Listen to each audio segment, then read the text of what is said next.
Hello बच्चों, क्या हाल चाल, कैसे हो आप सब? मस्त एकदम। आई होप सारे मस्त ही होंगे। तो बच्चों, आज हमारा कोऑर्डिनेशन कंपाउंड का लेक्चर नंबर 8 है। आज के लेक्चर में हम स्पेक्ट्रोकेमिकल सीरीज और कोऑर्डिनेशन कंपाउंड में कलर के बारे में पढ़ेंगे। बच्चों, हमने लास्ट लेक्चर में सीएफटी को कंप्लीट कर लिया है। अगर वो लेक्चर आपने नहीं देखा है तो मैंने उसका लिंक डिस्क्रिप्शन में डाल दिया है, आप वहां से देख सकते हो। और साथ में बच्चों, इस पूरे चैप्टर के नोट्स एक साथ पीडीएफ फॉर्मेट में मैंने डिस्क्रिप्शन में डाल दिए हैं, तो आप वहां से डाउनलोड कर लेना और लिख लेना। तो बच्चों, आज का लेक्चर स्टार्ट करते हैं। मैं हूं रघुवीर सिंह कर्नावत और आप देख रहे हो आरएस कर्नावत ट्यूटोरियल्स। तो बच्चों, आज का अपना टॉपिक है स्पेक्ट्रोकेमिकल सीरीज। तो देखो, स्पेक्ट्रोकेमिकल सीरीज का सीधा सा मतलब है कि लिगेंड्स को उनकी फील्ड स्ट्रेंथ के आधार पर इंक्रीजिंग ऑर्डर में अरेंज किया गया है, जिसे स्पेक्ट्रोकेमिकल सीरीज कहते हैं। अब बच्चों, क्या लिगेंड की फील्ड स्ट्रेंथ होती है, क्या स्ट्रॉन्ग फील्ड लिगेंड होता है और क्या वीक फील्ड लिगेंड होता है, तो इनकी बात हम बाद में करेंगे। पहले इनके बारे में लिख लेते हैं और स्पेक्ट्रोकेमिकल सीरीज की को याद रखने की आपको ट्रिक बता देता हूं। तो देखो, इसको डिफाइन कैसे करोगे कि increasing order of field strength of ligands called spectrochemical series।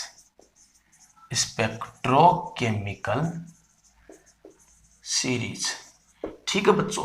अब देखो, स्पेक्ट्रोकेमिकल सीरीज में कौन कौन से लिगेंड है, उनको कैसे याद रखना है। तो ये सीरीज तो इंक्रीजिंग ऑर्डर में होगी। ठीक है बच्चों, तो सबसे पहले आयोडाइड, यानी कि इसकी फील्ड स्ट्रेंथ सबसे कम है। ठीक है बच्चों, तो याद कैसे रखोगे, देखो, इस बार सचिन क्लास से फरार। इस बार सचिन क्लास से फरार। तो देखो, iodide, bromide, thiocyanate, chloride, sulphide, fluoride. तो ये एक सेंटेंस याद हो गया ना कि इस बार सचिन क्लास से फरार। उसके बाद देखो, और का मतलब हाइड्रोक्साइड है, और C2O4 को पानी पिलाओ। C2O4 का मतलब ऑक्जेलेट, और C2O4 को पानी का मतलब H2O। C2O4 को पानी पिलाओ। आ गई बच्चों बात समझ में? देखो, इस बार सचिन क्लास से फरार, यहां तक, और C2O4 को पानी पिलाओ। ठीक है, और का मतलब हाइड्रोक्साइड, ऑक्जेलेट, और ये आपका वाटर। ठीक है, उसके बाद नाचता उड़ता अमोनिया। नाचने का मतलब NCS, आइसोथायोसाइनेट। नाचता, उड़ता का मतलब EDTA, ethylene diamine tetra acetate. नाचता उड़ता अमोनिया। ये लो बच्चों, ये याद हो गया ना, नाचता उड़ता अमोनिया। ठीक है बच्चों, उसके बाद नाचता उड़ता ammonia in Canada and Colombo. ये लो, आ गई बात समझ में? नाचता NCS का मतलब आइसोथायोसाइनेट, EDTA उड़ता तो इथाइलिन डाइएमिन टेट्रा एसीटेट, और ये अमोनिया है, ये इनका मतलब इथाइलिन डाइएमिन या फिर एथेन 1 2 डाइएमिन, CN साइनाइड, और CO का मतलब कार्बोनिल।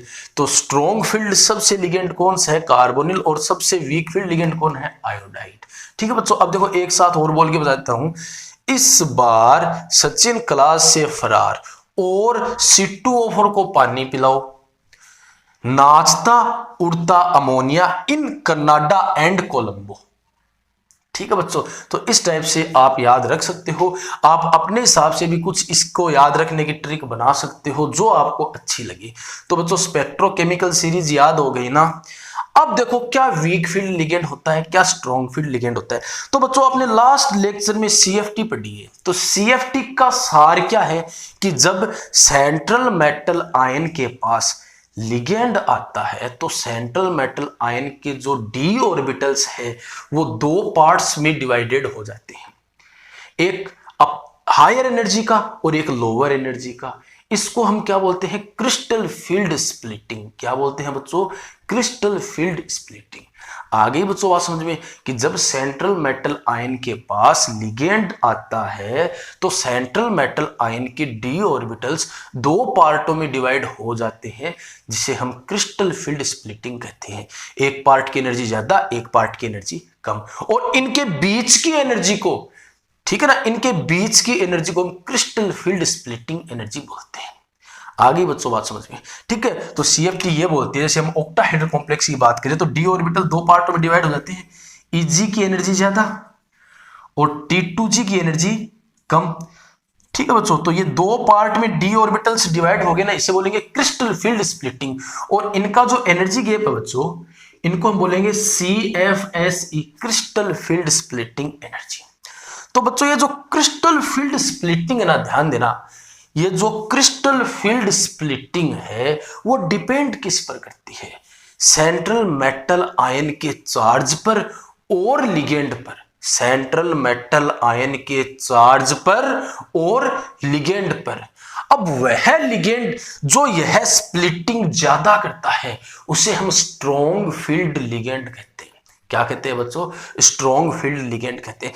अब देखो, स्प्लिटिंग ज्यादा करने का मतलब उसके लिए ये crystal field splitting energy high हो जाएगी। तो स्ट्रॉन्ग फील्ड लिगेंड वो होता है जिसके लिए क्रिस्टल फील्ड स्प्लिटिंग एनर्जी क्या होती है? हाई होती है। क्यों? क्योंकि स्ट्रॉन्ग फील्ड लिगेंड वो होता है जो यह स्प्लिटिंग डी ऑर्बिटल्स को ज्यादा मतलब एनर्जी गैप में डिवाइड करता है। आई कि नहीं ये बात समझ में कि स्ट्रॉन्ग फील्ड लिगेंड का मतलब जो क्रिस्टल फील्ड स्प्लिटिंग ज्यादा करता है। कहने का मतलब ये एनर्जी गैप ज्यादा होगा, यानी कि स्ट्रॉन्ग फील्ड लिगेंड के लिए क्रिस्टल फील्ड स्प्लिटिंग एनर्जी क्या होगी बच्चों? ज्यादा होगी। आगे बात समझ में। अब देखो, वीक फील्ड लिगेंड वो होता है जो क्रिस्टल फील्ड स्प्लिटिंग कम करता है, यानी उसके लिए वीक फील्ड लिगेंड के लिए CFSE क्या होगी बच्चों? लो होगी। आगे बच्चों बात समझ में। अब वीक फील्ड लिगेंड और स्ट्रॉन्ग फील्ड लिगेंड दोनों आपको एक एग्जांपल से करवाता हूं ताकि एकदम से आपके कंफर्म हो जाए। ठीक है बच्चों, तो ध्यान से समझते रहना। एक एग्जांपल से हम वीक फील्ड लिगेंड और स्ट्रॉन्ग फील्ड लिगेंड के बारे में पता करते हैं। तो बच्चों एग्जाम्पल हमारे पास एक तो ये है हेक्सा एक्वा आयरन सेकंड, और एक एग्जाम्पल हमारे पास ये है बच्चों हेक्सा साइनोफेरेट सेकंड। तो यहां पर आयरन का जैसे नंबर 2+ होगा, तो इन दोनों में हम अंतर करते हैं। तो बच्चों देखो, दोनों में 6 लिगेंड है, और 6 लिगेंड का मतलब कोऑर्डिनेशन नंबर कितना है? 6 है। इसका मतलब कॉम्प्लेक्स कैसा होगा? ऑक्टाहेड्रल कॉम्प्लेक्स होगा। कैसा होगा बच्चों? Octahedral complex. और ऑक्टाहेड्रल कॉम्प्लेक्स बनता है जब, बताओ, क्रिस्टल फील्ड स्प्लिटिंग कैसे होती है कि T2G की एनर्जी कम और EG की एनर्जी ज्यादा हो जाती है। तो बच्चों वो तो आपको CFT में पता चलेगा। ठीक है, तो आप प्ले लिस्ट में जाना और CFT वाला लेक्चर देख लेना। तो दोनों में क्या होगा बच्चों? EG की एनर्जी तो क्या होगी? ज्यादा, और T2G की एनर्जी क्या होगी? कम। यानी कि डी ऑर्बिटल्स दो पार्टों में डिवाइड हो गए ना, T2G में और EG में। देखो स्ट्रॉन्ग फील्ड लिगेंड क्या होता है और वीक फील्ड लिगेंड क्या होता है, यहां पर आपको पूरा कंफर्म पता चल जाएगा। ठीक है बच्चों, और ये भी ऑक्टाहेड्रल कॉम्प्लेक्स है, यानी कि इसमें भी EG की एनर्जी ज्यादा और T2G की एनर्जी बच्चों क्या हो जाएगी? कम हो जाएगी। और डी ऑर्बिटल्स दो पार्टों में डिवाइड हो गए, T2G में और EG में, यानी कि लोअर एनर्जी लेवल और हायर एनर्जी लेवल। इसे हम क्रिस्टल फील्ड स्प्लिटिंग कहते हैं, और इनका जो एनर्जी गैप है जिसे हम क्रिस्टल फील्ड स्प्लिटिंग एनर्जी कहते हैं। ठीक है बच्चों, अब देखो H2O क्या है बच्चों? अभी आपने स्पेक्ट्रोकेमिकल सीरीज देख ली है। यह एक वीक फील्ड लिगेंड है। क्या है बच्चों? Weak field ligand. ठीक है, और यहां पर क्या है बच्चों? साइनाइड, जो कि क्या है? Strong field ligand. ध्यान से समझते रहना, लास्ट में सब कुछ एकदम क्लियर हो जाएगा। स्ट्रॉन्ग फील्ड लिगेंड है। आगे बच्चों बात समझ में। और दोनों कॉम्प्लेक्स में आयरन का इलेक्ट्रॉनिक कॉन्फ़िगरेशन बच्चों ध्यान देना, दोनों कॉम्प्लेक्स में आयरन Fe2+ में है, और Fe2+ का जो इलेक्ट्रॉनिक कॉन्फ़िगरेशन होता है बच्चों वो होता है 3d6। क्योंकि आयरन का इलेक्ट्रॉनिक कॉन्फ़िगरेशन होता है 3d6 4s2 और Fe2+ का मतलब 2 इलेक्ट्रॉन बाहर निकल गए, यानी कि 4s के दोनों इलेक्ट्रॉन बाहर निकाल दो, तो यानी कि दोनों में आपको 6 इलेक्ट्रॉन फील करने हैं। तो बच्चों अभी अभी मैंने बताया है कि जो साइनाइड है ना बच्चों, ध्यान देना, साइनाइड है वो स्ट्रॉन्ग फील्ड लिगेंड होता है। क्या होता है बच्चों? स्ट्रॉन्ग फील्ड लिगेंड, यानी कि वह स्प्लिटिंग ज्यादा करेगा। ज्यादा करने का मतलब उसके लिए CFSC जो इनका जो एनर्जी है potassium crystal field splitting energy कहते हैं, क्रिस्टल फील्ड स्प्लिटिंग एनर्जी वो क्या होगी बच्चों? हाई होगी। क्या होगी बच्चों? हाई होगी। अब देखो 6 इलेक्ट्रॉन फील करते हैं, तो मैंने T2G में एक एक इलेक्ट्रॉन फील कर दिया ना बच्चों। अब देखो इलेक्ट्रॉन यहां पर मैं Eg में फील करूं या T2G में, सोचो। तो बच्चों Cn क्या है? स्ट्रॉन्ग फील्ड लिगेंड, वह स्प्लिटिंग ज्यादा करेगा। ज्यादा करने का मतलब उसके लिए ये एनर्जी गैप ज्यादा हो जाएगा। अब बच्चों जब ये एनर्जी गैप ज्यादा है तो इलेक्ट्रॉन से ऊपर जंप किया जाएगा क्या? नहीं किया जाएगा। क्यों? क्योंकि ये एनर्जी गैप बहुत ज्यादा है। आगे बात समझ में, इसलिए इलेक्ट्रॉन ऊपर जा नहीं सकता। इसलिए क्या होगा बच्चों? इलेक्ट्रॉनों की पेयरिंग होगी और वो T2G में ही फील होंगे। और पेयरिंग के लिए जो एनर्जी की रिक्वायरमेंट होती है बच्चों, वो होती है, उसे हम बोलते हैं पेयरिंग एनर्जी। क्या बोलते हैं? Pairing energy. इलेक्ट्रॉनों ने पेयर कर लिया इजीली, यानी कि इसके लिए पेयरिंग एनर्जी कम, जबकि क्रिस्टल फील्ड स्प्लिटिंग एनर्जी ज्यादा होती है। अगर ये क्रिस्टल फील्ड स्प्लिटिंग एनर्जी कम होती तो इलेक्ट्रॉन ऊपर ही चले जाते, लेकिन ऊपर नहीं गए। क्यों? क्योंकि उनसे जंप नहीं किया गया। क्यों? क्योंकि ये जो फासला था ये बहुत ज्यादा था। तो बच्चों समझ गए क्या कि स्ट्रॉन्ग फील्ड लिगेंड वो होते हैं जिनमें crystal field splitting energy is higher than pairing energy. ये लो, ठीक है। अब बच्चों देखो, यहां पर देखो आयरन Fe2+ है 3d6, यानी कि इलेक्ट्रॉन 6 आपको फिल करने हैं। तो पहले तो आपने T2G में एक एक इलेक्ट्रॉन फिल कर दिया। अब बच्चों बताओ वीक फील्ड लिगेंड क्या होते हैं? जो स्प्लिटिंग कम करते हैं, यानी कि जिनके लिए क्रिस्टल फील्ड स्प्लिटिंग एनर्जी क्या हो? लो, कम है। अब बच्चों अगर ये एनर्जी कम है तो इलेक्ट्रॉन जंप लगाएगा और यहां पर चला जाएगा, तो फिर पेयरिंग क्यों होगी बताओ? अगर ये गैप कम है तो इलेक्ट्रॉन आराम से यहां पर जा सकता है जंप लगा करके, तो इलेक्ट्रॉन T2G में पेयर करेगा या फिर ऊपर जाएगा? तो सिंपल सी बात है बच्चों, ऊपर जाएगा। तो कितने इलेक्ट्रॉन हो गए? 5 हो गए ना। अब इलेक्ट्रॉन को पेयर करना पड़ेगा, क्योंकि अब तो और कोई चारा नहीं है। ठीक है बच्चों, तो अब देखो वीक फील्ड लिगेंड के लिए क्या समझिए आपकी पेयरिंग करने में इलेक्ट्रॉन को जोर आया। ध्यान देना बच्चों कि इलेक्ट्रॉन को पेयरिंग करने में जोर आया, इसलिए इलेक्ट्रॉन कहां चला गया? ऊपर चला गया।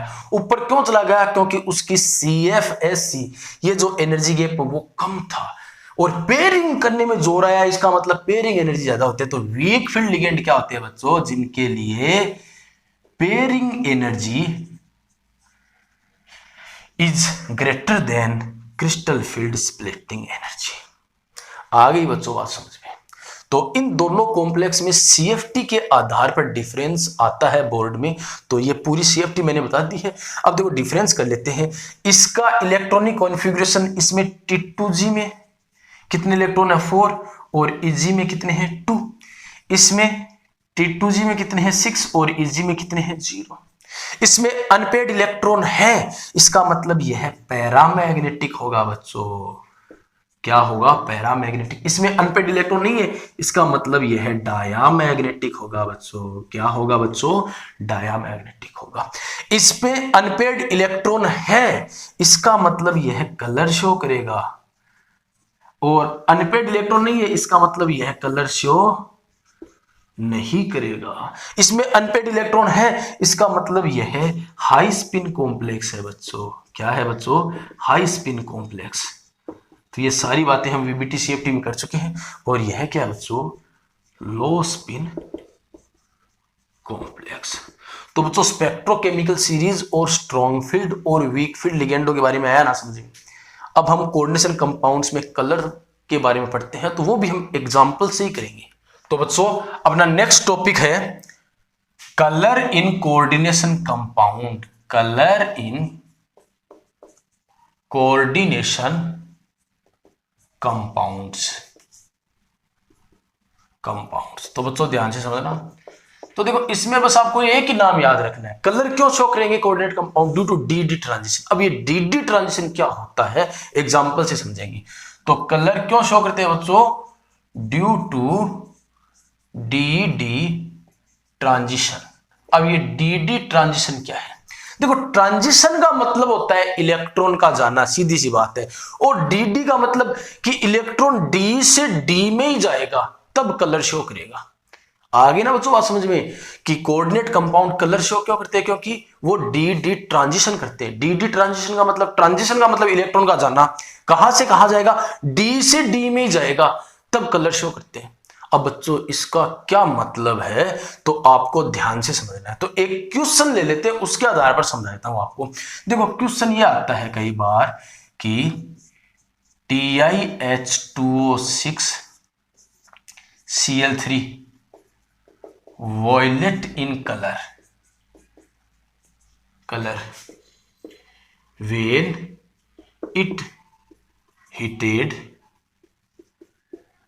becomes colorless। ठीक है बच्चों, तो क्वेश्चन अपना ये है कि यह वॉयलेट होता है, जब इसको गर्म करते तो ये कलरलेस हो जाता है, क्यों। तो यहां पर आपको डी डी ट्रांजिशन पूरा समझ में आ जाएगा। तो बच्चों अकॉर्डिंग टू CFT लिगेंड कितने हैं, 6 लिगेंड है। ज्योमेट्री कैसी होगी, ऑक्टाहेड्रल होगी। और ऑक्टाहेड्रल ज्योमेट्री में क्रिस्टल फील्ड स्प्लिटिंग कैसे होती है, जब सेंट्रल मेटल आयन के पास लिगेंड आता है तो क्रिस्टल फील्ड स्प्लिटिंग होती है। डी ऑर्बिटल्स 2 पार्टों में डिवाइड हो जाते हैं, एक Hg और एक T2g, एक लोअर एनर्जी के ऑर्बिटल्स और एक हायर एनर्जी के ऑर्बिटल्स। तो बच्चों ऑक्टाहेड्रल कॉम्प्लेक्स में यह स्प्लिटिंग कैसे होती है, तो अभी हमने पढ़ा है कि ऑक्टाहेड्रल कॉम्प्लेक्स में Eg की एनर्जी ज्यादा और T2g की एनर्जी क्या होती है बच्चों, कम होती है। तो ऑक्टाहेड्रल कॉम्प्लेक्स में d ऑर्बिटल्स जो है वो s से डिवाइड होते हैं।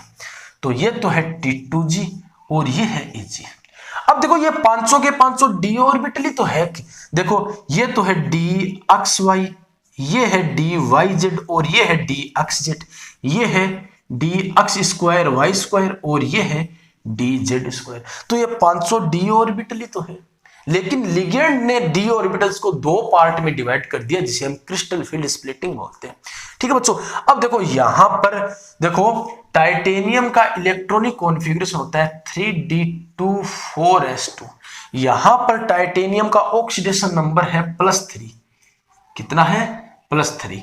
तो 3 इलेक्ट्रॉन बाहर कर दो, 2 यहां से 1 यहां से, तो कितना बचा 3d1, यानी कि 1 इलेक्ट्रॉन ही फील करना है बच्चों। तो ये लो मैंने इलेक्ट्रॉन फील कर दिया बच्चों। आगे बात समझ में। अब ये इलेक्ट्रॉन क्या करेगा, विजिबल रेंज से क्या लेगा, लाइट लेगा।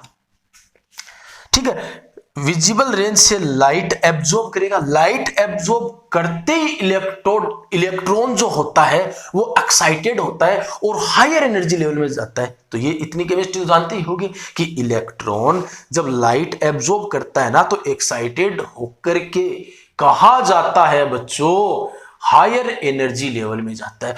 तो बच्चों यह इलेक्ट्रॉन बताओ यहां पर जाएगा कि नहीं जाएगा, जाएगा ना। तो कहां से कहां गया है, T2g से बच्चों कहां गया है, Eg में। जानने को क्या बोलते हैं, ट्रांजिशन। क्या बोलते हैं बच्चों, ट्रांजिशन।